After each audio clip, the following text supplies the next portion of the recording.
Pour la plupart d'entre nous, on a quand même un rythme qui est très effréné. On y est soumis à différentes contraintes, des obligations. Comment on fait pour trouver pour avoir des solutions pour mieux vivre? Alors, dans notre époque actuelle, c'est vrai qu'on fait 10 000 choses par jour. On est très sollicité, c'est très surchargé.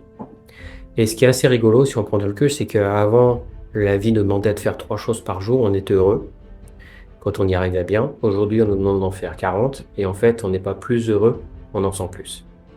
Donc là où on se piège souvent, c'est qu'on pense qu'il y a beaucoup de besoins à assouvir, qu'alors en fait, la vie, la nature de la vie est beaucoup plus simple.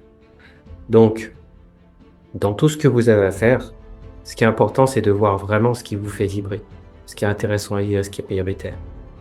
Ce qui veut dire que quand on a des obligations, par exemple, on doit aller au travail tous les jours, eh bien, la manière d'aborder notre travail peut être prise vraiment de plein de manières, tout en faisant la même chose, entre le fond et la forme. Ce qui compte, c'est que je me sens bien dans ce que je suis en train de faire. Et ça, faut vraiment ouvrir les yeux. Beaucoup de gens, justement, ne veulent pas prendre le temps de regarder leur vie et ils font ça machinalement. Et au fur et à mesure du temps, eh ben, notre émotion, elle s'endort, on est de moins en moins bien. C'est un peu vouloir couper absolument ce qui va pas, mais du coup, je ne vis plus d'émotion.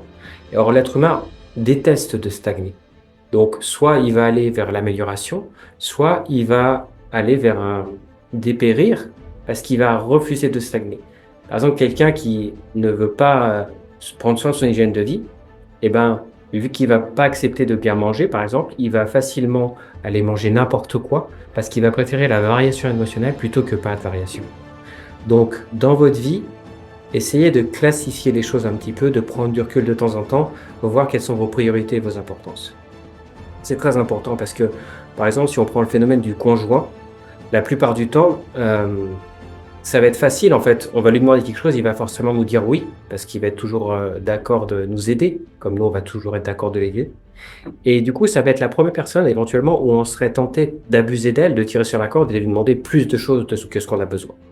Donc si on prend du recul et qu'on se rend compte que cette personne-là est là pour nous aider sur certains aspects, mais que sur d'autres aspects, c'est nous qui devons faire les choses, aussi pour que la vie se passe bien dans ce qu'on est en train de vivre, et ben là, on va beaucoup moins se demander de choses.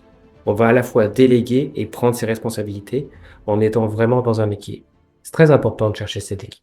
Si cette vidéo vous a plu, n'hésitez pas à me mettre un pouce bleu et à cliquer sur s'abonner en activant la petite clochette pour ne manquer aucune des prochaines vidéos. À bientôt.